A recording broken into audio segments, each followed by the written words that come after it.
வாங்க பிடிங்க பிடிங்க. எந்த ஊர் நீங்க? தண்ணி வரல. தண்ணி வரலையா?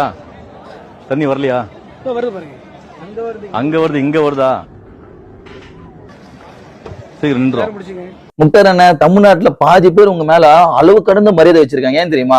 இன்டர்வியூ நீங்க கூப்பிட்டு எதிர்க்கிற ஆளை கதற கதற கதற கதற விட்டு பங்கு பண்ணுவீங்க. உண்மையான கேள்வி கேட்பீங்க, எதிர்க்கு பதில் சொல்லவே முடியாது. அந்த மாதிரி நீங்க செதற ஒரு ஆளு. நீங்க 2 நாள் முன்னாடி டிவிக்கு மாநாடு நடந்துச்சு மதுரையில, அதுக்கு நீங்க போயிருக்கீங்க. போயிட்டு பாசிட்டிவா பேசுறீங்க. பாத்தீங்கன்னா தண்ணி வர குழாலி தண்ணி வரன்னு சொல்றது ரொம்ப தான் தண்ணி வருதுன்னு ஒரு தொண்டை சொல்றோம். ஆனா நீங்க லைட்டா அடிச்சுட்டு தண்ணி வரலன்னு சொல்றீங்க. எதுக்கு இவ்வளவு பேர் வந்து வேலை விட்டுட்டு வந்தாங்க அப்படின்னு சொல்றீங்க. இதை பார்த்த தொண்டை உங்களை வந்து வெளியேறு வெளியேறு வெளியேறு சொன்னாரு. நீங்க சொன்னது உண்மையா இருந்திருந்தா நீங்க கூப்பிட்டு போயிட்டு அவரை செக் பண்ணி வச்சுக்கலாம். ஏய், நான் நட போய் சொன்னேன், வந்து பாருப்பா, தேவப்பா தண்ணி வரலப்பா, உண்மை தானப்பா சொன்னேன் அப்படின்னு நீங்க சொல்லிருக்கலாம். ஏன் அதை பண்ணல? அப்ப நீங்க போய் தானே சொன்னீங்க. உங்க மேல இருக்கிற மரியாதை நீங்களே கெடுத்துக்காதீங்க. நீங்க எதனால வந்தீங்க, எதனால பண்ணீங்க, எந்த காரணமும் எங்களுக்கு எதுவுமே தெரியவே இல்லை. ஏதோ ஒண்ணு தண்ணி வருது தண்ணி வரல, இது காரணம் எனக்கு தெரியல. அடுத்த ஒரு வீடியோல பார்க்கலாம். பாய்.